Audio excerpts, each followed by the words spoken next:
Hello dear students, welcome to my channel SRK tuition tutorial.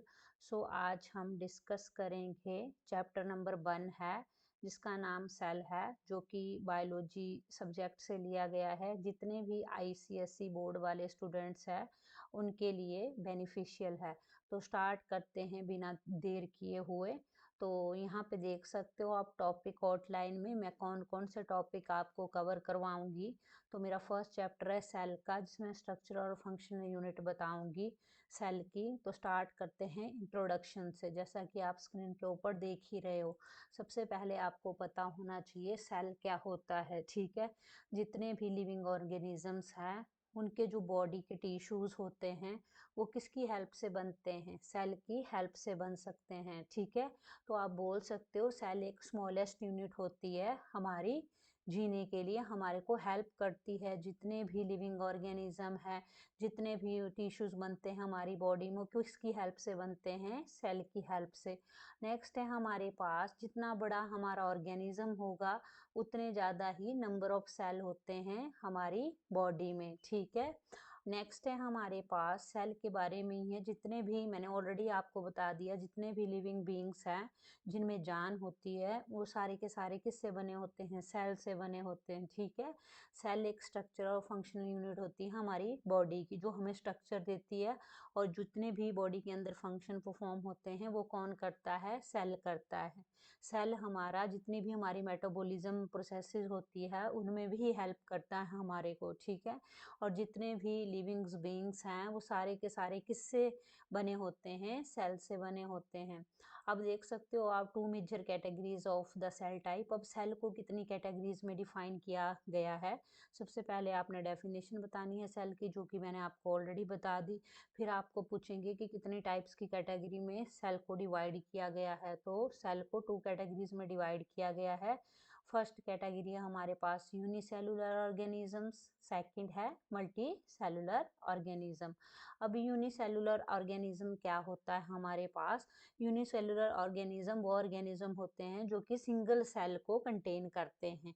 ठीक है, ये चीज़ आपको आनी चाहिए। और जितनी भी यूनिसेलुलर ऑर्गेनिजम्स होते हैं, जो उनकी अरेंजमेंट होती है सेल की, वो बहुत सिंपल होती है। मतलब उसको आप आइडेंटिफाई कर सकते हो इजीली। और यूनिसेलुलर ऑर्गेनिज्म में आप बता सकते हो ये माइक्रोस्कोपिक होता है। माइक्रोस्कोपिक का मतलब कि आपने कोई भी सेल देखना है तो आप किसकी हेल्प से देखोगे? माइक्रोस्कोप की हेल्प से। बिना माइक्रोस्कोप की हेल्प से आपको कुछ नहीं दिखेगा, सेल नहीं दिख पाएंगे। ठीक है, नेक्स्ट है अब यूनिसेलुलर ऑर्गेनिज्म क्या क्या कंटेन करता है वो आपको पता होना चाहिए कि किस किस चीज़ को कंटेन करके रखता है। ये तो सिंपल आपने एग्जांपल दे देने उसके, बैक्टीरिया दे देना आपने एक एग्जांपल उसका। जैसे फंजाई देखा है आपने, फंगस लग जाती है, यूनिसेलुलर एल्गी बोल देना आपने। ये सारे हमारे यूनिसेलुलर ऑर्गेनिज्म के एग्जांपल्स हैं। ठीक है, और एक और बात आपने याद रखनी है जो कि बहुत ज़्यादा इम्पोर्टेंट है। जो यूनिसेलुलर ऑर्गेनिज्म होते हैं उनकी जो लाइफ स्पैन होता है वो बहुत ही छोटा होता है। मतलब बड़े जल्दी वो चीज़ एक्सपायर हो जाती है। तो ये चीज़ आपने याद रखनी है। और जितनी भी यूनिसेलुलर ऑर्गेनिज्म है, ऑब्वियस सी बात है, अगर 1 सेल से बना है तो उसकी जो ऑपरेशनल एफिशिएंसी होती है कि किस तरह से ऑपरेशंस को परफॉर्म किया जाता है, वो हमेशा क्या होगी? लो होगी। तो ये आप दे सकते हो, और एग्जांपल मैंने आपके लिए बता ही दिया। बाकी आप स्क्रीन के ऊपर भी देख सकते हो एग्जांपल। हमारे पास अमीबा हो गया, ईस्ट हो गया। आप अमीबा और ईस्ट दे देना एग्जांपल, क्योंकि बच्चे से जैसे पैरामीशियम बोलेंगे तो कुछ बच्चे होते हैं उनको लर्न नहीं होता पैरामीशियम क्या होता है, उनको बोलने ही नहीं आता। पहली बात, प्रोनाउंसिएशन ही अच्छी नहीं होती उनकी। तो आपने इस तरह से कर लेना, अमीबा और ईस्ट क्या होते हैं? हमारे यूनिसेलुलर ऑर्गेनिज्म के एग्जाम्पल होते हैं। अगर किसी बच्चे को आता है तो वो पैरामीशियम भी बोल सकता है। नेक्स्ट है हमारे पास, अब कौन कौन सी शेप होती है यूनिसेलुलर ऑर्गेनिज्म में, कि कौन सी होती है? इरेगुलर होगी, ऑब्वियस सी बात है। उसमें क्या होते हैं? सिर्फ हमारे पास सिंगल सेल होता है, और उसका अरेंजमेंट पैटर्न क्या होता है? सिंगल होता है हमारे पास। तो शेप क्या होगी हमारी यूनिसेलुलर ऑर्गेनिज्म की? इरेगुलर होगी, रेगुलर कभी भी नहीं होगी। ठीक है, मल्टी सेलुलर की शेप क्या होती है हमारे पास? रेगुलर। तो नेक्स्ट वही है हमारे पास multicellular organism. Multicellular organism क्या होते हैं, जिसमें हमारे पास मल्टीपल सेल होते हैं। नाम से ही क्लियर हो रहा है प्यारे बच्चों कि मल्टी सेलुलर ऑर्गेनिज्म वो ऑर्गेनिज्म होते हैं जिनमें मल्टीपल सेल होते हैं और बड़े साइज में होते हैं, ठीक है। और मैंने अरेंजमेंट ऑफ सेल बताई थी आपको पीछे यूनिसेलुलर ऑर्गेनिज्म में, उसमें बोला था मैंने आपको कि वो सिंपल होती है, और ये कौन सी होती है हमारे पास, ये कॉम्प्लेक्स होती है, क्योंकि इसमें अरेंजमेंट ऑफ सेल कितने होते हैं, ज़्यादा मात्रा में होते हैं, मल्टीपल सेल्स होते हैं। और मल्टी सेलुलर ऑर्गेनिज्म हमारे पास मैक्रोस्कोपिक होता है, इसको हम डिटेक्ट कर सकते हैं किसकी हेल्प से, अपनी आइज़ की हेल्प से हम देख सकते हैं मल्टी सेलुलर ऑर्गेनिज्म को, ठीक है। और इनकी जो लाइफ स्पैन होती है हमारी, जो यूनिसेलुलर ऑर्गेनिज्म होते हैं उनकी शॉर्ट होती है, और इनकी हमारे पास क्या होती है, लॉन्ग होती है, ठीक है। ये आपने याद रखनी है चीज़। और मल्टी सेलुलर ऑर्गेनिज्म में हाई वर्कलोड की ज़रूरत पड़ती है हमारे को, ठीक है। और जितने भी हमारे पास यूकेरियोटिक ऑर्गेनिजम्स होते हैं, जैसे इंसेक्ट हो गया, एनिमल हो गए, बर्ड्स हो गए, ह्यूमन बींग्स हो गए, ये सारे के सारे हमारे किस कैटेगरी में आते हैं, मल्टी सेलुलर ऑर्गेनिज्म। अब एग्जांपल्स मैंने दिए हैं हर एक चीज़ के, पहले आपने छोटी सी डेफिनेशन लिखनी, फिर आपने एग्जांपल लिखना है, फिर आपके पास डायग्राम होगी तो आपने डायग्राम बना देनी है। अब आपके पास examples of multicellular organism दिया है, तो ऑब्वियस सी बात है ह्यूमन बींग्स, हम क्या है, ह्यूमन बींग्स, हमारे पास हमारे बॉडी में कितने सेल होते हैं, मल्टीपल सेल होते हैं। प्लांट्स हो गए, मैंने बोला जितने भी लिविंग ऑर्गेनिज्म है, प्लांट्स हो गया, एनिमल्स हो गए, बर्ड्स हो गए, इंसेक्ट्स हो गए, हमारे में मल्टीपल ऑर्गेनिज्म, मल्टीपल सेल होते हैं, ठीक है। तो आप एग्जांपल बता सकते हो इसका। और मल्टी सेलुलर ऑर्गेनिज्म की हमारे पास डेफिनेट शेप होती है, यूनिसेलुलर ऑर्गेनिज्म की इरेगुलर शेप होती है। ये चीज़ें आपने याद रखनी है, छोटी सी चीज़ें हैं, इतनी ज़्यादा कॉम्प्लिकेटेड है नहीं। तो एग्जांपल आपने बता देने, human beings, plant, animal, bird और इंसेक्ट, ये मल्टी सेलुलर ऑर्गेनिज्म के एग्जांपल है। और नेक्स्ट बताना है आपने, जो भी आपसे पूछ लें यूनिसेलुलर ऑर्गेनिज्म के एग्जांपल बताओ, आपने बता देने, मैंने ऑलरेडी आपको बता दिया कि अमीबा बता देना, ईस्ट बता देना, पेरमिसियम बता देना, वो हमारे यूनिसेलुलर ऑर्गेनिज्म के एग्जांपल है। तो यहाँ पे अब नेक्स्ट आप स्क्रीन के ऊपर देख ही रहे हो, आपको पूछ लेंगे what is the difference between unicellular organism and multicellular organism. Unicellular organism और मल्टीसेलुलर ऑर्गेनिज्म में क्या डिफरेंस होता है, हमने इतने सारे डिफरेंसेस पढ़ लिए, फिर भी एक बार स्क्रीन के ऊपर आप देख ही सकते हो। यूनिसेलुलर ऑर्गेनिज्म होता है वो सिंगल सेल को कंटेन करता है, राइट।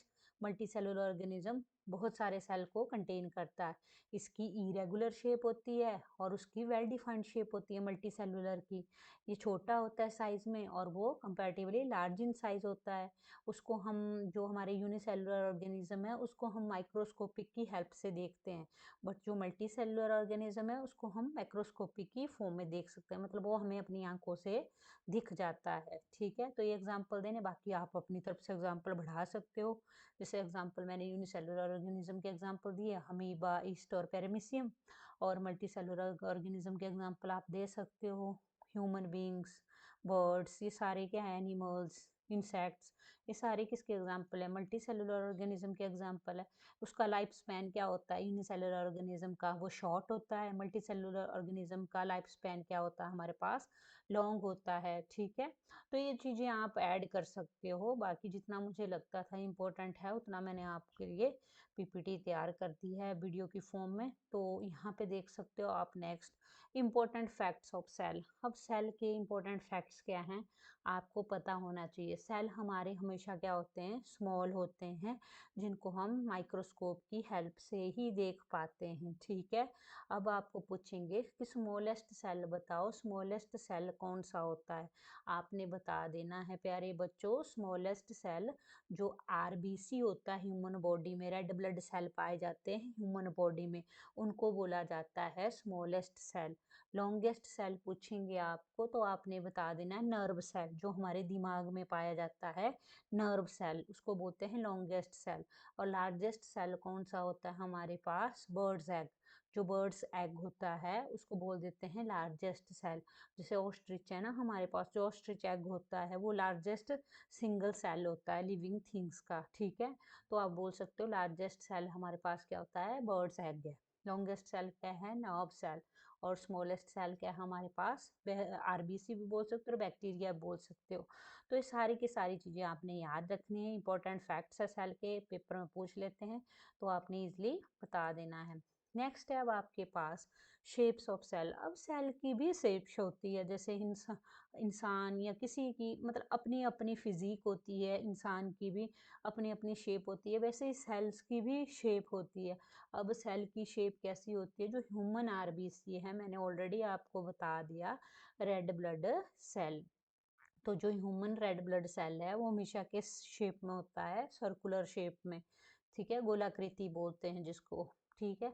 और बायोकनकेव भी बोल सकते हैं हम उसको, बायोकनवे कॉनकेव और सर्कुलर एक ही बात है। जब भी आपसे पेपर में पूछा जाए कि ह्यूमन आरबीसी की शेप कैसी होती है, उसके सेल की शेप कैसी होती है, तो आपने बोल देना है कि सर्कुलर और बाय कॉनकेव होती है, जिसकी वजह से क्या होता है, जो हमारा ब्लड कैपिलरी से होके जाता है और उसमें इजिली ट्रांसपोर्ट हो जाती है ऑक्सीजन, दैट्स बाय इस तरह की शेप होती है ह्यूमन आरबीसी की, जो कि हेल्प करता है ऑक्सीजन को ट्रांसपोर्ट करने के लिए, ठीक है। और ब्लड उस कैपिलरी में से इजिली पास हो जाता है। इस वजह से जिसकी भी सर्कुलर और बायकॉन्केव शेप होगी, उसमें से हमेशा हमारा ब्लड इजिली पास हो जाएगा और हमारी जो ऑक्सीजन है वो इजिली ट्रांसपोर्ट हो जाएगी। तो इसीलिए ह्यूमन आरबीसी सर्कुलर और बायकॉन्केव साइज का होता है। आप बोल सकते हो इसका रीजन क्यों होता है, ठीक है। नेक्स्ट है आपके पास वाइट ब्लड सेल। अब वाइट ब्लड सेल क्या होते हैं हमारे पास, वाइट ब्लड सेल आपको पता ही है, आपकी जो भी बीमारियों से लड़ने के लिए आपकी बॉडी में वाइट ब्लड सेल की जो क्वांटिटी होनी चाहिए वो नॉर्मल रेंज में होनी चाहिए, कम नहीं होनी चाहिए। अगर कम हो जाएगी तो आपकी जो बीमारियों से लड़ने की क्षमता होगी वो क्या हो जाएगी, कम हो जाएगी, ठीक है। तो मतलब हर एक चीज़ का एक बैलेंस होना हमारी लाइफ में बहुत ही ज़्यादा इम्पोर्टेंट होता है। ह्यूमन बॉडी में हर एक चीज़ का बैलेंस बना के हमें चलना होता है। तो चलो स्टार्ट कर देते हैं। वाइट ब्लड सेल होता है जो कि जितनी भी हमारी कैपिलरी वॉल्स होती है हमारी बॉडी के अंदर, उनको क्या कर देती है, स्क्विज कर देती है। स्क्विज का मतलब होता है जैसे कि आप लेमन को बोलते हैं स्क्विज कर दिया, निचोड़ दिया, वो मतलब नहीं है, मतलब कंजेस्टेड हो जाती है, मतलब कंडेंस हो जाती है। तो उसको वो ब्लड वाइट ब्लड सेल होते हैं उसको कंडेंस कर देते हैं कैपिलरी वॉल्स को। ये आपने याद रखना है, सिंपल सी बात है। अब आपके पास नर्व सेल है। नेक्स्ट नर्व सेल आपको मैंने ऑलरेडी बता दिया, लॉन्गेस्ट सेल होता है ये, ठीक है। इसमें जितनी भी हमारी बॉडी पार्ट्स है वो किसके ऊपर काम करता है, नर्व सेल के ऊपर। नर्व सेल ही हमें बताता है कि किस तरह से हमारी बॉडी काम करेगी। जो ब्रेन को एक तरह से हमारे पास इम्पल्स भेजता है ब्रेन को कि तुमने क्या करना है। हर एक बॉडी को कंट्रोल करने की पावर किसके पास होती है, नर्व सेल के पास। तो आप बोल सकते हो it control all the body part of the brain and as well as vice versa, ठीक है। नेक्स्ट है गार्ड सेल। अब गार्ड सेल क्या होते हैं आपके पास, जो आपके पास आपने कभी देखा होगा, आपके पास जो लीव्स होती है, जैसे कोई किसी भी प्लांट की लीव ले लो आप, उसके जो पोर्स होते हैं हमारे पास, जिनको बोलते हैं स्टोमेटल पोर्स होते हैं, ठीक है। उनकी बीन शेप्ड होती है जिससे कि वो ओपन हो जाते, कई बार ओपन हो जाते हैं, फिर बाद में शाम के टाइम आपने देखा होगा वो क्लोज हो जाते हैं। तो वो गार्ड सेल का एग्जांपल दे सकते हो, जो guard cell of stomatal pore in the leaves are bean shaped to open and close it. ये चीज बता देनी है आपने।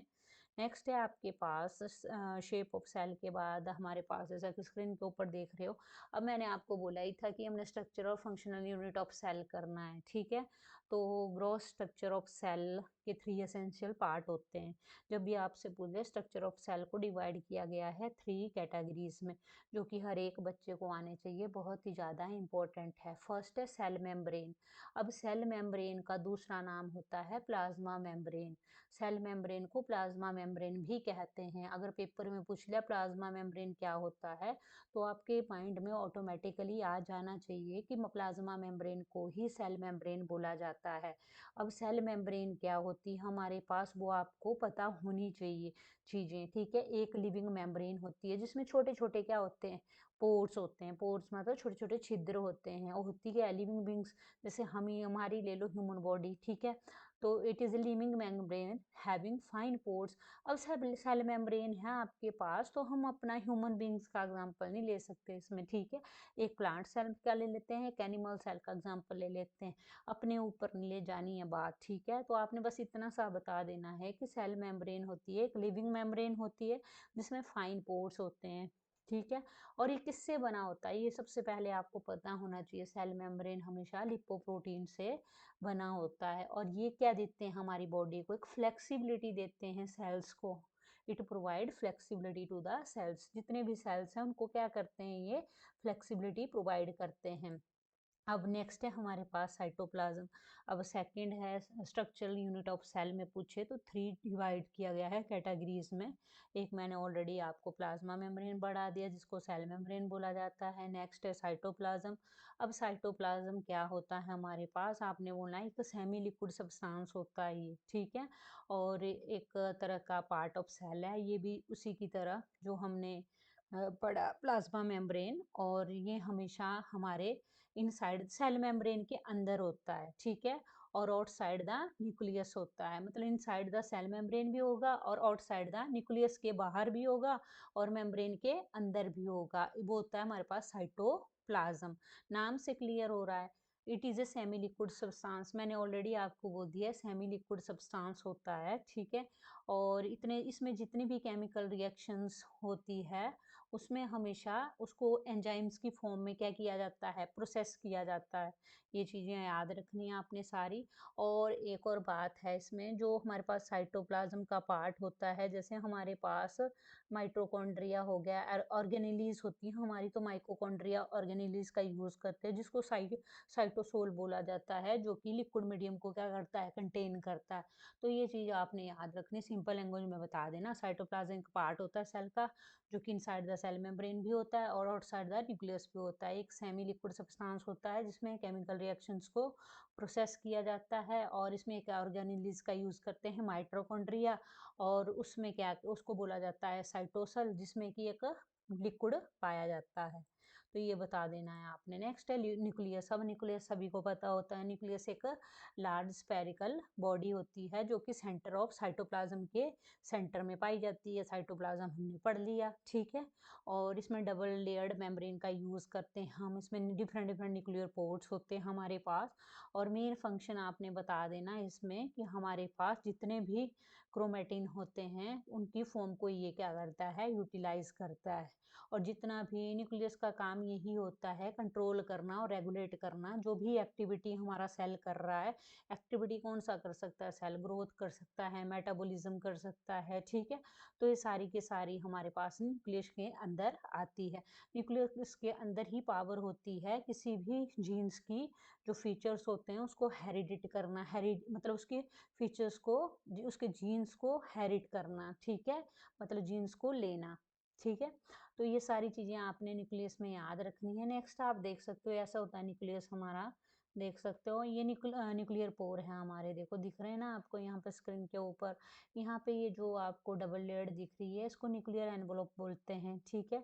और यहाँ पे आपको ये दिख रहे हैं छोटे छोटे से पोर्स हैं, पोर्स के अराउंड छोटे छोटे पोर्स दिख रहे हैं ना, इसको बोलते हैं न्यूक्लियस, ठीक है। और ये हमारी न्यूक्लियर प्लाज्म होती है, न्यूक्लियो प्लाज्म होता है ये चीज़। ये दिख रहे हैं ना आपको छोटे छोटे ऐसे दिख रहे हैं जैसे कीड़े जैसे, ऐसे करके, इसको न्यूक्लियोप्लाज्म बोलते हैं, ठीक है। तो इस तरह से आप याद कर सकते हो न्यूक्लियस की जो भी डायग्राम है उसको किस तरह से रिप्रेजेंट किया गया है, और लेबलिंग कर सकते हो। पेपर में लेबलिंग के लिए आता है आपको, न्यूक्लियर पोर हो गया, न्यूक्लियर एनवलप हो गया, न्यूक्लियस हो गया, न्यूक्लियोप्लाज्म हो गया, ठीक है। आप मेरी वीडियो के माध्यम से नोट्स लर्न कर सकते हो और अच्छे मार्क्स ले सकते हो बिना बुक के, ठीक है। तो नेक्स्ट है हमारे पास फाइनर स्ट्रक्चर ऑफ सेल। अब हमारे पास हमने क्या कौन से पढ़े, स्ट्रक्चर फंक्शन ऑफ सेल किया हमने, ठीक है। स्ट्रक्चर ऑफ सेल किया कि 3 फंक्शंस होते हैं, 3 हमारे पास डिफरेंट डिफरेंट कैटेगरीज में डिवाइड किया गया। अब हमने फाइनर स्ट्रक्चर पढ़ना है सेल का। फाइनर स्ट्रक्चर ऑफ सेल में हमारे पास आता है ऑर्गेनेलीज और ऑर्गन। अब ऑर्गेनेलीज और ऑर्गन में क्या फ़र्क होता है वो भी आपको पता होना चाहिए, ठीक है। तो ऑर्गेनेलीज का याद रखना, जो हमारा न्यूक्लियस होता है वो हमेशा क्या करता है, कंटेन लार्जेस्ट ऑर्गेनेलीज को कंटेन करता है एनिमल सेल की जो भी लार्जेस्ट ऑर्गेनेलिज होगी न्यूक्लियस में, उसको हम क्या बोल देते हैं, ऑर्गेनेलिज। और जितनी अब आपसे पूछा जाए कि सबसे लार्जेस्ट ऑर्गेनेलिज बताओ प्लांट सेल में, तो आपने बता देनी प्लास्टिड्स हैं, जो कि सबसे लार्जेस्ट ऑर्गेनेलिज है प्लांट सेल में। जब आपको एनिमल सेल में पूछेंगे लार्जेस्ट ऑर्गेनेलिज, तो आपने बता देना न्यूक्लियस है। ठीक है, तो वही चीज बताई कि न्यूक्लियस एक लार्जेस्ट ऑर्गेनेलिज है हमारी एनिमल सेल में, प्लास्टिड हमारी लार्जेस्ट ऑर्गेनेलिज है प्लांट सेल में। और जितना भी इसमें आपने बता देना है कि एक स्मॉल स्ट्रक्चर होता है ये सेल का, जिसको कि चारों जो मेम्ब्रेन है उसके चारों ओर यूज़ किया जाता है, और एक स्पेसिफिक फंक्शन को परफॉर्म करेंगे। हर एक चीज़ है आजकल दुनिया में, चाहे इंसान से ले लो चाहे जानवर से ले लो, सभी अपना अपना काम करते हैं अपने अपने मतलब के लिए। तो मतलब एक स्पेसिफिक फंक्शन को परफॉर्म करने के लिए पूरी दुनिया लगी पड़ी है। तो इसी तरह से सेल का भी यही काम होता है कि वो मेम्ब्रेन से सराउंड किया होता है और एक स्पेसिफिक फंक्शन को परफॉर्म करता है। और आप ये बोल सकते हो जैसे ऑर्गन्स हमारे लार्जर होते हैं, ठीक है, तो जो मैक्रोस्कोपिक ऑर्गेनेलिज होती है हमारी, वो हमेशा सेल के इनसाइड में पाई जाती है और हमेशा क्या होती है, छोटे साइज में होती है। तो आप बोल सकते हो कि वो माइक्रोस्कोपिक भी हो सकती है। ठीक है, तो जब इनसाइड द बॉडी होगी हमारे पास, तब क्या होगा हमारे पास, वो परफॉर्म करती है फंक्शंस को। तो इन द शॉर्ट मैं बोल सकती हूँ लास्ट में, जब भी आपको ऑर्गेनेलिज आए तो आपने बता देना है कि ऑर्गेनेलिज हमारी ऑर्गन के अंदर पाई जाती है और वो डिफरेंट फंक्शंस परफॉर्म करती है। प्लांट सेल में जो ऑर्गेनेलिज होती हमारी लार्जेस्ट ऑर्गेनेलिज, वो प्लास्टिड्स होती है। और एनिमल सेल में जो हमारे पास लार्जेस्ट ऑर्गेनेलिज होती है वो एज अ न्यूक्लियस होती है।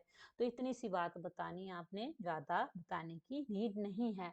नेक्स्ट है हमारे पास फाइनर स्ट्रक्चर ऑफ सेल। अब सेल का फाइनर स्ट्रक्चर बताना है आपने ऑर्गेनेलिज और ऑर्गन की हेल्प से। ऑब्वियस सी बात है, ऑर्गेनेलिज और ऑर्गन की हेल्प से आपने बताना है। तो बीचों बीच मैंने आपको बोल दिया क्या होता है, हमारे पास न्यूक्लियस होता है। न्यूक्लियस के बाद यहाँ पे आप देख सकते हो क्रोमेटिन फाइबर होता है, क्रोमेटिन। आगे न्यूक्लियस है हमारे पास, ये न्यूक्लियस है, न्यूक्लियस है, ठीक है, ये क्रोमेटिन है, ये रफ एंडोप्लाज्मिक रेटिकुलम है।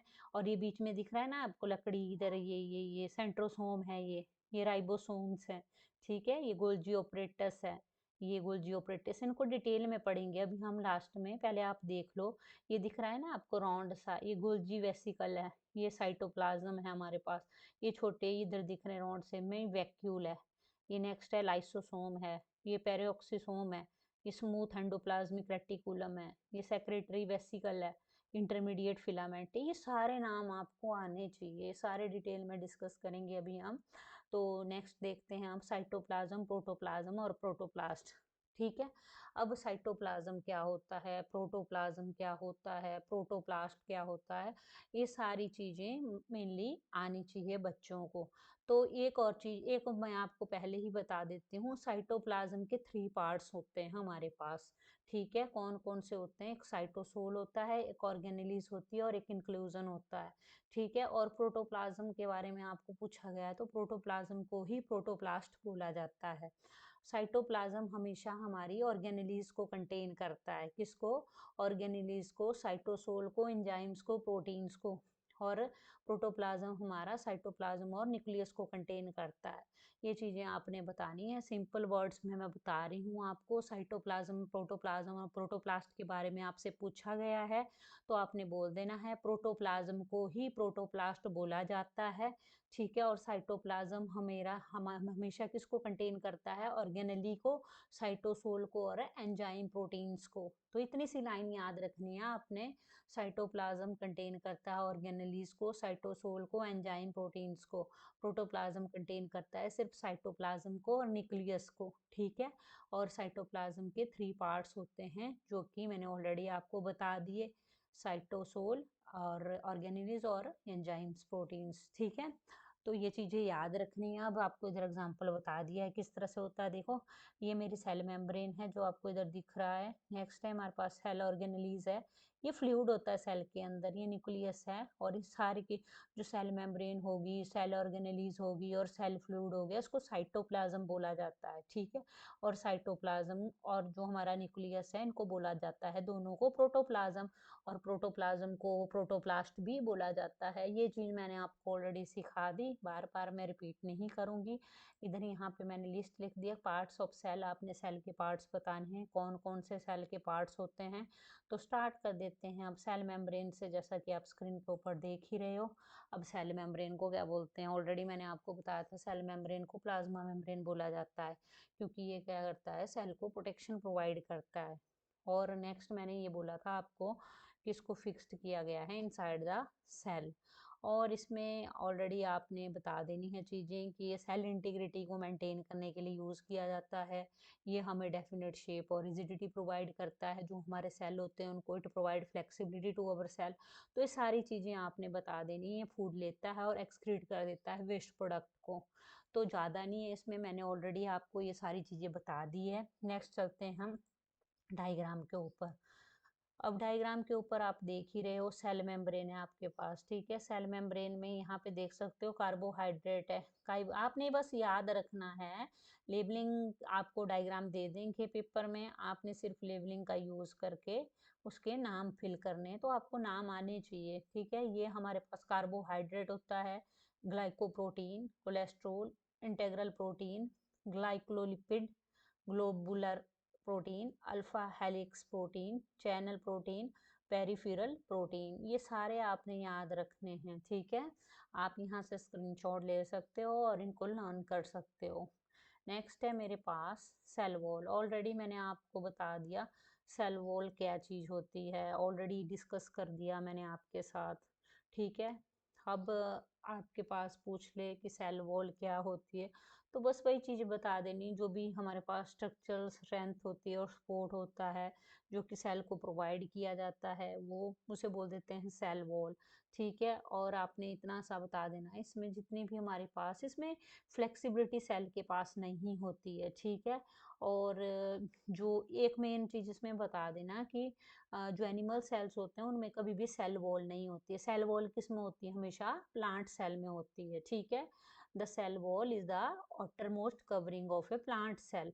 इसकी जो outermost कवरिंग होती है वो प्लांट सेल की होती है। ठीक है, और सेल वॉल हमेशा प्लांट में पाई जाती है, ना कि एनिमल में पाई जाती है। तो आप बोल सकते हो animal cell do not have a cell wall. Example आप दे देना, इसका आपने देना होगा। तो प्रोकैरियोटिक ऑर्गेनिजम्स होते हैं हमारे पास, जैसे कि बैक्टीरिया हो गया। ठीक है, तो ये सारे के सारे हमारे एग्जाम्पल है। फंगाई भी दे सकते हो आप इसको, फंगस, फंजाई का एग्जाम्पल दे देना। ठीक है, अब सेल वॉल्स किससे बनी होती है, इधर आपने लेबलिंग करनी हो सेल वॉल की, आपको दे दे तो इस तरह से इधर देख सकते हो। ये वैक्यूल्स हैं हमारे पास, ये क्लोरोप्लास्ट है हमारे पास, ये साइटोप्लाज्म है और ये न्यूक्लियस है। न्यूक्लियस तो होता ही है। ठीक है, माइटोकॉन्ड्रिया, और ये हमारी क्या है, सेल वॉल है। तो ये सारी चीज़ें आपने याद रखनी है, वैक्यूल, क्लोरोप्लास्ट, साइटोप्लाज्म, न्यूक्लियस और माइटोकॉन्ड्रिया। माइटोकॉन्ड्रिया आपको पता ही है, powerhouse of the cell होता है। मैं सारे डिस्कस करूंगी, इसीलिए मैं अभी बता नहीं रही हूँ आपको, आप सिर्फ लेबलिंग देख लो चेक करके। नेक्स्ट है साइटोप्लाज्म। आपको पता ही है साइटोप्लाज्म क्या चीज़ होती है हमारे पास। साइटोप्लाज्म को प्रोटोप्लाज्म भी बोला जाता है। ठीक है, ये मेनली क्या करती है, वाटर को, सॉल्ट को और प्रोटीन को क्या करती है, कंपोज करती है। और साइटोप्लाज्म में मैंने ऑलरेडी आपको बताया एक सॉल्यूशन होता है, सेमी लिक्विड सॉल्यूशन होता है। ठीक है, जो कि जिसमें जो सेल होते हैं उससे फिल हुए होते हैं, और जो भी हमारे पास वाटर, सॉल्ट, प्रोटीन्स उनको होल्ड करके रखती है, ऑक्यूपाई करके रखती है। इसमें हम यूकेरियोटिक सेल होते हैं हमारे पास, जो भी साइटोप्लाज्म होता है वो जितना भी इनसाइड द सेल यूज करता है उसको as a outside of the nucleus use करता है। तो बस साइटोप्लाज्म में इतना सा बता देना, it is a semi liquid substance that help to fill in the cell and it is enclosed by the cell membrane। और एग्जांपल तो आप बता ही देना, वाटर, सॉल्ट और प्रोटीन इसका एग्जांपल। इसी तरह से साइटोप्लाज्म की आपके पास डायग्राम शो की गई है, यहाँ पे देख सकते हो। साइटोप्लाज्म की तो बहुत ईजी है, ये न्यूक्लियस हो गया, ये न्यूक्लियस हो गया, और न्यूक्लियस हो गया, और ये साइटोप्लाज्म हो गया, और ये सेल मेम्ब्रेन हो गई।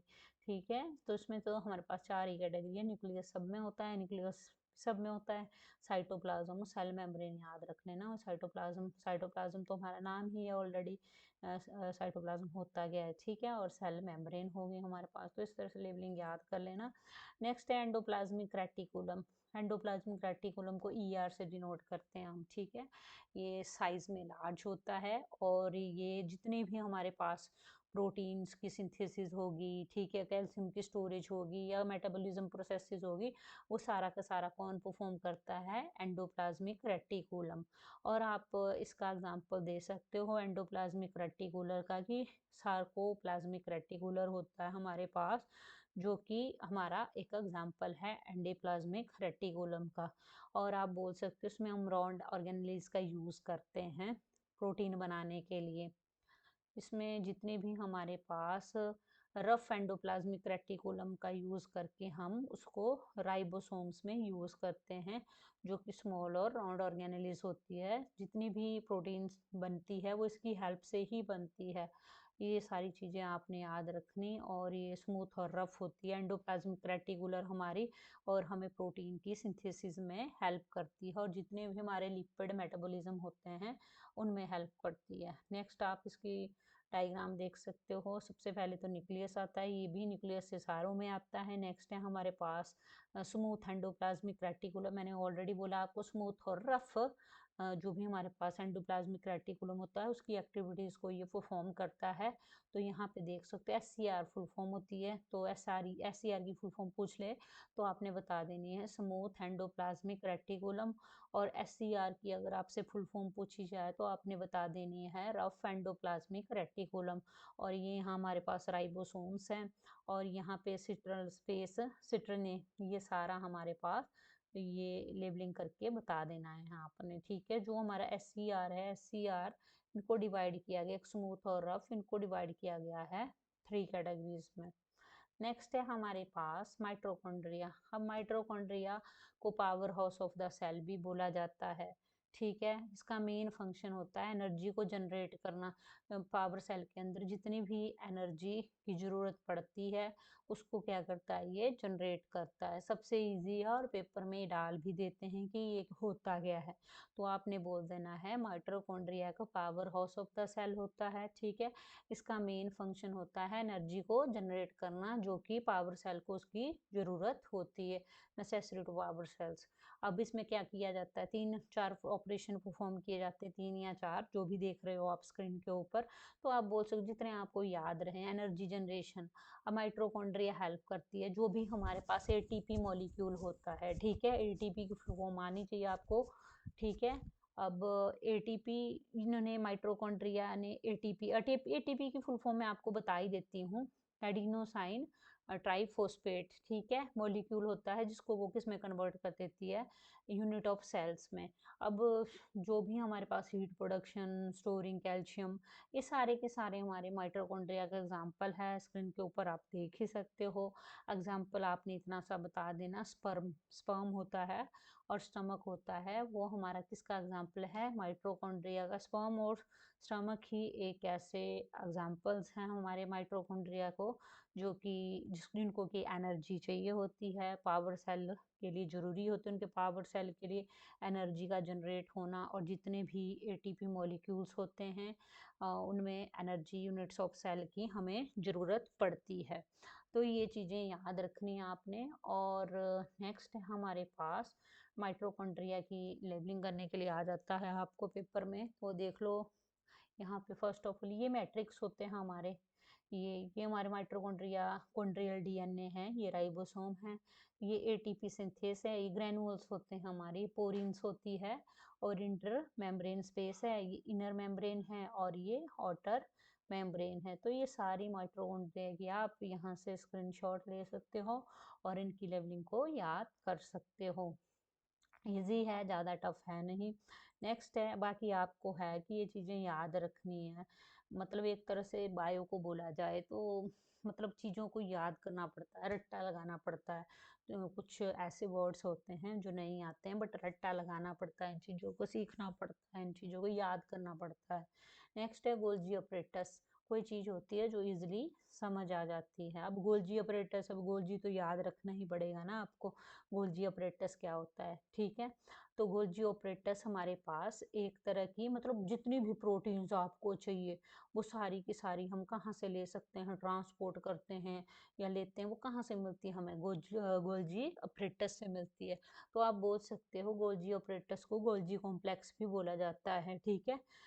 इसको हम एक प्रोटीन की फैक्ट्री भी बोलते हैं, जो कि ईआर एंटी, मैंने ऑलरेडी आपको बता दिया इसका, रेटिकुलम, ठीक है। एंडोप्लाज्मिक रेटिकुलम से आप रिसीव करते हो, फिर उसको प्रोसेस करते हो, फिर उसके बाद ट्रांसपोर्ट कर देते हो हमारी डेस्टिनेशन के ऊपर, जैसे कि लाइसोसोम को या फिर प्लाज्मा मेम्ब्रेन को या सिक्रेशन के टाइम। तो ये सारी चीज़ें आपने याद रखनी है, इतना ज़्यादा जाने की ज़रूरत नहीं है।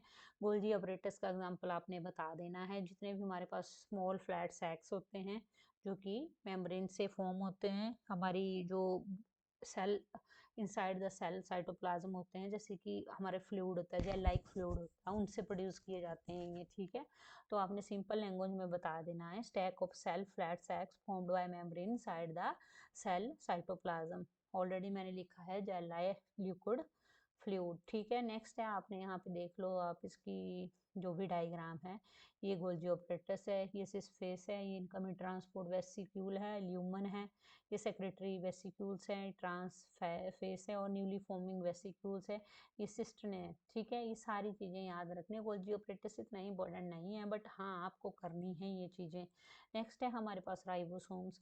अब राइबोसोम्स हमारे पास एक इंटरसेलुलर स्ट्रक्चर होता है जो कि आरएनए और प्रोटीन की हेल्प से बनता है, और इसमें जो भी सेल की प्रोटीन सिंथेसिस परफॉर्म की जाती है, ठीक है। और एग्जांपल बताना ना आपने राइबोसोम्स का, तो आप बता सकते हो प्लास्टो राइबोसोम्स हमारे पास क्या है, प्लास्टिड्स में मौजूद होता है।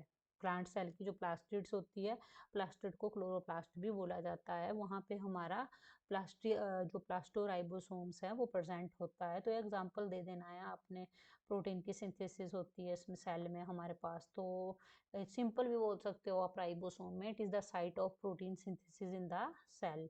नेक्स्ट है, आप यहाँ पे देख सकते हो राइबोसोम्स की है, देखो राइबोसोम है, यहाँ पे एंटीप्लाज्मिक रेटिकुलम है, ईआर को डिवाइड किया गया है, ये एंडोप्लाज्मिक रेटिकुलम है, ये राइबोसोम है। सबसे ईजिएस्ट वो है हमारे पास राइबोसोम्स की जो डायग्राम है, ठीक है। नेक्स्ट है लाइसोसोम। अब लाइसोसोम क्या होता है, लाइसोसोम भी हमारी एक मेम्ब्रेन बॉन्ड सेल ऑर्गेनेली होती है, जिसमें की पावर होती है डाइजेस्टिव एंजाइम को कंटेन करने की। और लाइसोसोम्स में आप बोल सकते हो इसमें वेरियस सेल प्रोसेसेस को फॉर्म किया जाता है। जितनी भी प्रोसेसेस होती है वो क्या हो जाती है हमारे पास, ब्रेक डाउन हो जाती है, और डिफरेंट सेल पार्ट्स में वो वॉर्न आउट हो जाती है, जितनी भी सेल प्रोसेसेस ब्रेक डाउन होगी, ठीक है। इसको हम यूज़ कर देते हैं, जैसे कि वायरसेस और बैक्टीरिया को रिमूव करने के लिए, उनको डिस्ट्रॉय करने के लिए हम किसका यूज़ होता है, लाइसोसोम।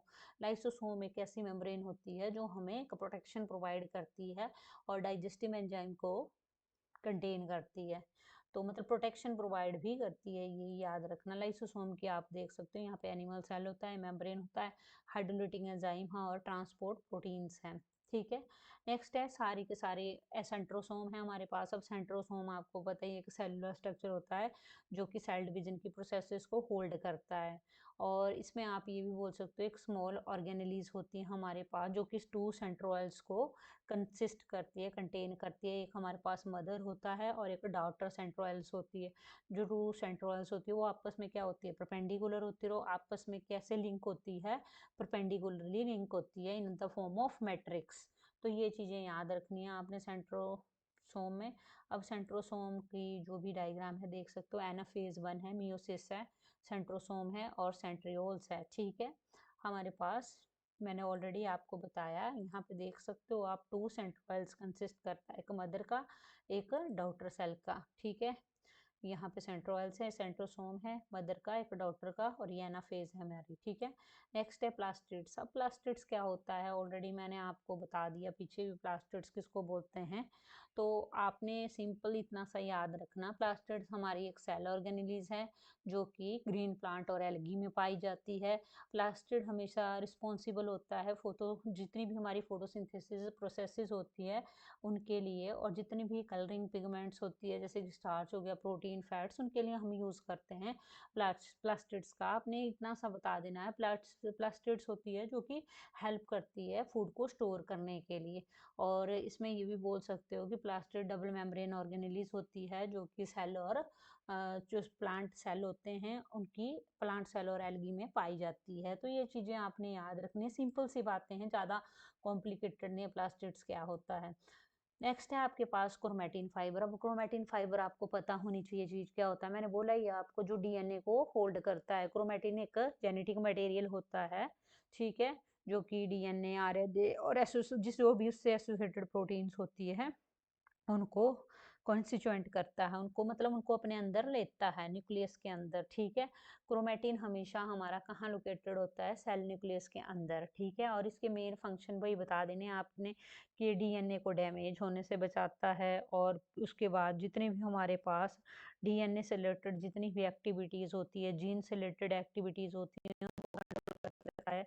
और इसमें जितने भी सेल साइकिल के, जैसे हमारे पास सेल डिवीजन होते हैं, सेल डिवीजन साइकिल के कौन कौन से होते हैं, माइटोसिस और मियोसिस, उनको एक प्रोसेस में लेके चलता है, मतलब उनको सपोर्ट करता है उनके डीएनए मॉलिक्यूल को। तो ये सारी आपने क्रोमेटिन फाइबर में बता देना है।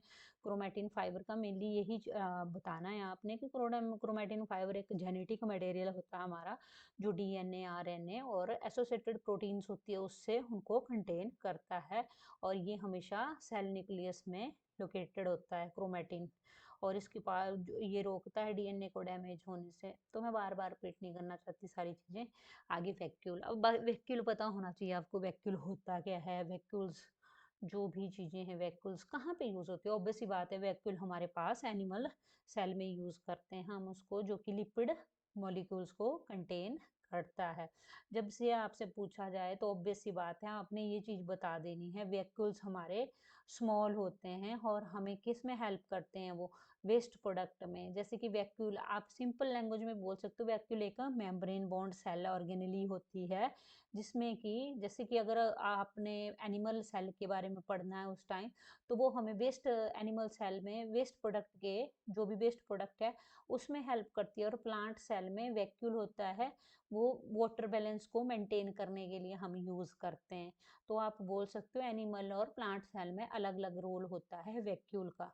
और वैक्यूल का एग्जांपल आपने बता देना, जो वैक्यूल ऑफ फैट सेल होता है एनिमल्स में, वो लिपिड और मॉलिक्यूल को कंटेन करता है। जो भी लिपिड मॉलिक्यूल्स होते हैं प्रोटीन से रिलेटेड हमारे, उनको होल्ड करके रखता है। और वैक्यूल्स में ये सारी चीज़ें आपको आनी चाहिए। नेक्स्ट है हमारे पास ग्रेनुअल्स। अब ग्रेनुअल्स क्या होता है, ग्रेनुअल्स हमारे छोटे छोटे पार्टिकल ऑफ सब्सटेंस होते हैं, और आप इन शॉर्ट वर्ड बोल सकते हैं ग्रेनुअल हमारे पास एक स्मॉल पार्टिकल होता है, जिसको कि हम देख सकते हैं माइक्रोस्कोपी की हेल्प से। और एग्जाम्पल बताने हो आपने तो आप बता सकते हो, प्लेटलेट्स हैं होते हैं हमारी बॉडी में, प्लेटलेट्स ग्रेनुअल्स होते हैं, इंसुलिन ग्रेनुअल्स होते हैं, स्टार्च ग्रेनुअल्स होते हैं, स्ट्रेस ग्रेनुअल्स होते हैं। हर एक ग्रेनुअल्स पाया जाता है प्लांट सेल में और एनिमल सेल में, ठीक है, अपना अपना रोल होता है उनका। तो आप बता सकते हो कि ग्रेनुअल्स के एग्जाम्पल आपने बताने तो आप बता सकते हो प्लेटलेट ग्रेनुअल्स हो गया, इंसुलिन ग्रेनुअल्स हो गया, और स्टार्च ग्रेनुअल्स हो गया, जितने आपसे याद रहे, स्ट्रेस ग्रेनुअल्स हो गया। नेक्स्ट है difference between plant cell and animal cell. अब आपको डिफरेंस आना चाहिए प्लांट सेल और एनिमल सेल में, ये क्वेश्चन पेपर में डाल देते हैं टीचर्स, एनिमल सेल और प्लांट सेल में क्या डिफरेंस होता है। तो सबसे पहले प्लांट सेल होता है, प्लांट सेल हमेशा साइज में क्या होता है, लार्जर, और एनिमल सेल हमेशा साइज में क्या होता है, स्मॉलर। सेल वॉल हमारी, इसमें प्लांट सेल की जो सेल वॉल होती है वो सेलुलोज से बनी होती है, और एनिमल सेल की जो सेल वॉल होती है उसमें होती ही नहीं सेल वॉल, पहली बात। होती नहीं, नो सेल वॉल लिखना है। साइटोप्लाज्म हमारे पास इसमें ज़्यादा डेंस नहीं होता है, उसमें हमारे पास डेंस होता है, ठीक है। प्लास्टिड्स इसमें प्रेजेंट होता है हमारे पास, ऑब्वियस सी बात है, प्लांट है तो प्लांट में पिगमेंट होती है, पिगमेंट होती है, क्लोरोप्लास्ट होता है, तो ये किस में होगी? प्लास्टिड। प्लास्टिड हमारी प्लांट सेल में होती है, एनिमल सेल में नहीं होती प्लास्टिड्स। सेंट्रोसोम, अब सेंट्रोसोम इसमें नहीं होता हमारे पास, प्लांट सेल में एब्सेंट होता है, एनिमल सेल में होता है हमारे पास सेंट्रोसोम। और वैक्यूल्स, वैक्यूल्स में लार्ज और हमारे पास प्रोमिनेंट होते हैं, परमानेंट होते हैं, लार्ज और परमानेंट वैक्यूल्स होते हैं, बट एनिमल सेल में हमारे पास स्मॉल और टेम्पररी होते हैं। प्लाज्मा सेल मेम्ब्रेन, ऑब्वियस सी बात है, प्लांट सेल में प्लाज्मा मेम्ब्रेन और सेल मेम्ब्रेन प्रेजेंट होती है, और इसमें हमारे पास एनिमल सेल में भी प्रेजेंट होती है, दोनों में ही होती है। सिलिया हमारे पास इसमें एज एब्सेंट होता है, इसमें हमारे most of the animal cell में पाया जाता है। मतलब आपने बताना है। और इसमें मोड ऑफ न्यूट्रिशन का यूज़ हम इसमें ऑटोट्रॉपिक का करते हैं, और इसमें हम एनिमल सेल में हिटरोट्रॉपिक मोड्स ऑफ न्यूट्रिशन का यूज़ करते हैं। हिटरोट्रॉपिक होता है डिफरेंट, ऑटो होता है सेम, ठीक है। तो ये याद रखना है, अपने एनिमल सेल और प्लांट सेल का डिफरेंस पेपर में आता ही आता है। नेक्स्ट है हमारे पास सेल वॉल और सेल मेम्ब्रेन। अब आपको पूछ लिया कि सेल वॉल क्या होती है, सेल मेम्ब्रेन क्या होती है, तो सेल वॉल में आपने बोल देना है कि जो कि प्लांट्स में पाई जाती है, प्लांट में ही पाई जाती है ना सेल वॉल, ठीक है। तो present only in plants, bacteria, fungi and algae में, ठीक है। प्रेजेंट इन ऑल सेल्स, ये सारे के सारे सेल्स में पाई जाती है cell membrane. It is fully permeable, ये फुली परमिएबल होती है, सेमी परमिएबल होती है, ठीक है।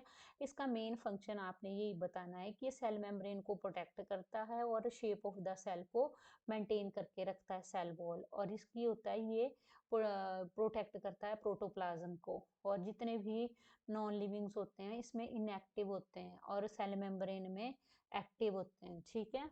इसमें सेल मेम्ब्रेन में एक्टिव होते हैं, ये चीज़ याद रख लेना, मेन डिफरेंस। नेक्स्ट है क्रोमोसोम में difference between plant cell and animal cell है, उसके अंदर आपके पास आता है क्रोमोसोम। अब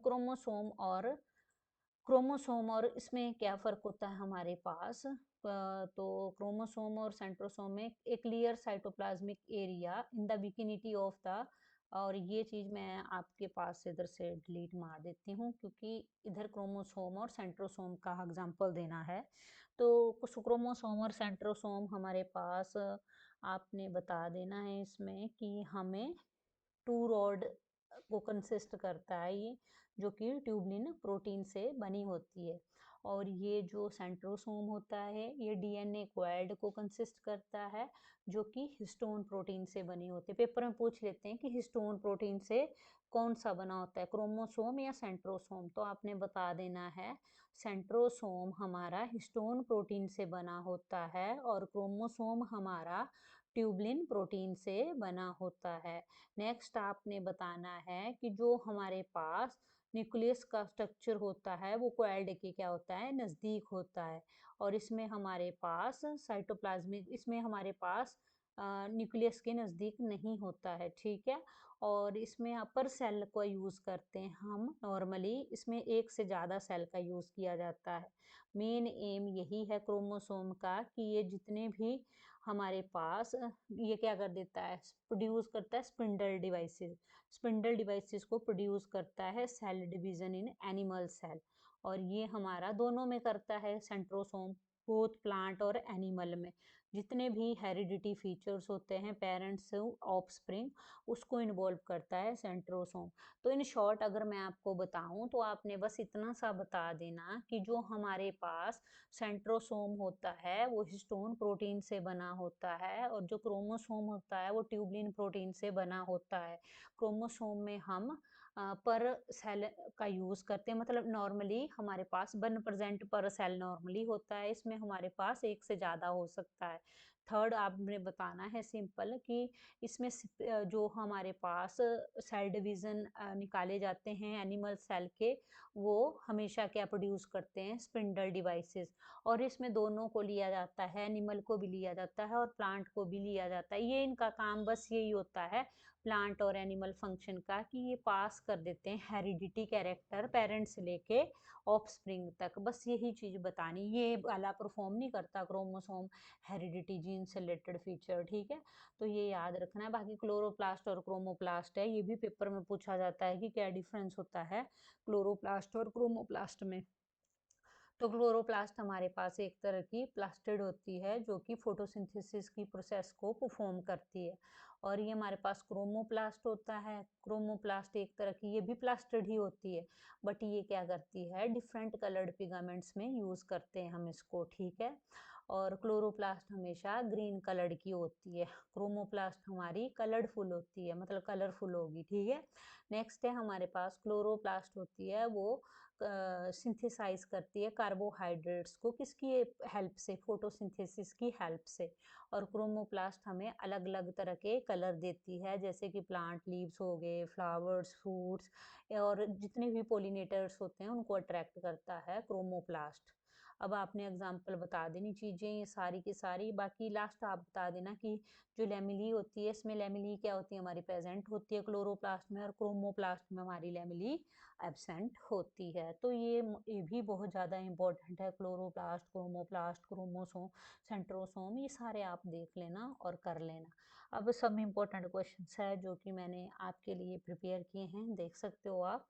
give two example of each unicellular organism, पहले आपको बोला है आपने यूनिसेलुलर एनिमल्स के एग्जाम्पल देने हैं, तो आप यूनिसेलुलर एनिमल्स के एग्जाम्पल क्या दे सकते हो, मैंने ऑलरेडी आपको पढ़ाया। ओवरव्यू दे रही हूँ आपको। तो यूनिसेलुलर एनिमल्स के एग्जाम्पल है आपके पास अमीबा और पेरिमीशियम, ठीक है। मैंने ऑलरेडी आपको और भी बताया था, ठीक है। तो अमीबा हो गया, पेरिमीशियम हो गया, और ईस्ट ईस्ट बताया था साथ में, ठीक है। अगर आपने मेरी वीडियो अच्छे से देखी होगी तो। सेकंड है हमारे पास यूनिसेलुलर प्लांट्स, ठीक है। अब यूनिसेलुलर प्लांट्स का एग्जाम्पल हो गए हमारे पास। अब यूनिसेलुलर एनिमल्स के दिए मैंने आपको, अब यूनिसेलुलर प्लांट्स के पूछ रही हूँ मैं, कंफ्यूज मत होना। हमने किया था यूनिसेलुलर एनिमल और मल्टी सेलुलर एनिमल के, मतलब सेल के बारे में किया था। तो यूनिसेलुलर एनिमल में आपने एग्जांपल दे देना अमीबा और पेरिमीशियम, और ईस्ट भी दे सकते हो। सेकंड है आपके पास यूनिसेलुलर प्लांट्स के बारे में। अब यूनिसेलुलर प्लांट्स, ग्रीन एल्गी तो सुना ही होगा आपने, ठीक है। ग्रीन एल्गी का एग्जांपल दे देना, जिसको बोलते हैं चलमिडोमिनास और क्लोरीला, ठीक है। आप बस ग्रीन एल्गी लिख लेना, बाकी ये आपको आएगा, बोल दोगे, लिखने को याद नहीं रहेगी कि क्या है, तो सिंपल ग्रीन एल्गी और आप सिंगल कोल्ड ग्रीन एल्गी लिख सकते हो। नेक्स्ट है आपके पास सेल ऑर्गेनेलीज, और कौन सी सेल ऑर्गेनेलीज होती है हमारे पास, तो ये भी आपने एग्जांपल देना है। जैसे हमारे पास न्यूक्लिया होगी, वो क्या करती है, जेनेटिक इंफॉर्मेशन को स्टोर करती है। माइटोकॉन्ड्रिया क्या करता है, केमिकल एनर्जी प्रोड्यूस करता है। और राइबोसोम्स क्या करता है, प्रोटीन्स को असेंबल करता है। ये चीज़ें आप बोल सकते हो इन चीज़ों को, ये बहुत ही ज़्यादा इंपॉर्टेंट है सारी की सारी चीज़ें। सेल ऑर्गेनेलीज आपके पास पहले है न्यूक्लियस, न्यूक्लियस क्या करता है, जेनेटिक इंफॉर्मेशन को स्टोर करता है। माइटोकॉन्ड्रिया क्या करता है, केमिकल एनर्जी को प्रोड्यूस करता है। राइबोसोम क्या करता है, प्रोटीन्स को असेंबल करता है। ये सारी चीज़ें आपने बता देनी है। सेल इंक्लूजन क्या होता है, सेल इंक्लूजन में आते हैं, आपने एग्जांपल बताने हैं, तो आपने बोल देना है ग्लाइकोजन और lipid is the example of cell inclusion, ठीक है। नेक्स्ट है आपके पास stain which makes the nucleus distinct, ऐसा स्टेन बताओ जो कि न्यूक्लियस को अलग बनाता है, मतलब डिफरेंट बनाता है। तो आपने बोल देना है haematoxylin is a nuclear stain. Haematoxylin एक न्यूक्लियर स्टेन है जो कि अलग करता है ब्लू, वायलेट और brown colour to the nucleus in the presence of mordant. तो आप बस इतना सा एग्जांपल बता देना। आपके लिए स्टेन पूछा है, कौन सा स्टेन है जो न्यूक्लियस को डिफरेंट बनाता है, आपने बोल देना है हेमेटॉक्सिलिन। नेक्स्ट है हमारे पास नेम द फॉलोइंग, आप ए प्लास्टिड विदाउट पिगमेंट। अब आपने ऐसा प्लास्टिड बताना जो बिना पिगमेंट के होता है, आपने बोल देना है ल्यूकोप्लास्ट। ल्यूकोप्लास्ट हमारा एक ऐसा प्लास्टिड होता है जो बिना पिगमेंट के होता है। नेक्स्ट है a pigment which is not found in plastids, ऐसी पिगमेंट जो कि प्लास्टिड्स में पाई नहीं जाती, वो कौन सी है, एंथोसाइनिस, ठीक है, एंथोसाइनिस। नेक्स्ट है the orange and red pigment found in chromoplast, आपको बोला है ऑरेंज और रेड पिगमेंट होती है जो कि क्रोमोप्लास्ट में पाई जाती है, उसका क्या नाम है, तो आपने बोल देना है पिलेरगोनिडिन, ठीक है, पिलेरगोनिडिन, पिलेरगोनिडिन, पीजी बोल देना उसको, PG. Scattered Golgi complex found in plant cell. अब आपको पूछा है स्कैटर्ड गोल्जी कॉम्प्लेक्स बताओ जो किस प्लांट सेल में पाया जाता है, तो आपने बोल देना है डिक्टियोसोम्स। डिक्टियोसोम एक स्कैटर्ड गोल्जी कॉम्प्लेक्स होता है जो प्लांट सेल में पाया जाता है।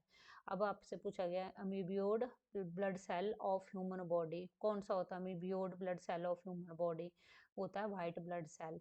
अब आपसे पूछा है smallest cell of human body, human body का सबसे छोटा सेल कौन सा होता है, ऑब्वियस सी बात है स्पर्म होता है, जिसको बोलते हैं मेल गैमेट। क्या बोलते हैं, मेल गैमेट। नेक्स्ट है bean shaped cells of stomata. अब बीन शेप्ड किस सेल्स की होती है, स्टोमेटा की, हमने पढ़ा है गार्ड सेल, ठीक है, किसकी होती है, गार्ड सेल की। नेक्स्ट है हमारे पास the part of cytoplasm which is devoid of the organelles, कौन सा पार्ट है साइटोप्लाज्म का जो कि ऑर्गेनेलिज को डिवॉइड करता है, वो करता है साइटोसोल। नेक्स्ट है हमारे पास the folds finger like projections from the inner wall of the mitochondria. अब आपको बोला है कौन सा ऐसा फोल्ड है या कौन सी ऐसी फिंगर्स है उसको हम एज अ प्रोजेक्शन यूज करते हैं inner wall of the mitochondria, तो उसको बोलते हैं क्राइस्टे। क्या बोलते हैं, क्राइस्टे, ठीक है। नेक्स्ट है हमारे पास the tubules of Golgi apparatus. अब आपने बताना है इसमें ट्यूबुलस ऑफ गोल्जी ऑपरेटस की ट्यूबुलस बताओ, कौन सी ट्यूबुलस का यूज करते हो आप गोल्जी ऑपरेटस में, तो ऑब्वियस सी बात है गोल्जी ऑपरेटस में मैंने ऑलरेडी बताया आपको पेरिफेरल ट्यूबुलस का हम यूज करते हैं इसमें। तो ये सारा का सारा आपने लर्न करना है, यही आपका फर्स्ट चैप्टर है सेल, जो कि आईसीएसई बोर्ड के स्टूडेंट्स हैं उनके लिए बहुत ही ज़्यादा बेनिफिशियल है। और ये जितना भी मैंने कंटेंट लिखा है बहुत ही ज़्यादा इम्पोर्टेंट है, बस इसको गो थ्रू होके आप लर्न कीजिए, स्क्रीनशॉट ले लीजिए इसका या फिर मेरा वीडियो ट्यूटोरियल देख लिए, बहुत हेल्पफुल होने वाला है आपके लिए। तो अगर प्यारे बच्चों आपको मेरी वीडियो अच्छी लगी हो तो kindly like share and subscribe ज़रूर करना। Thanks for watching my videos.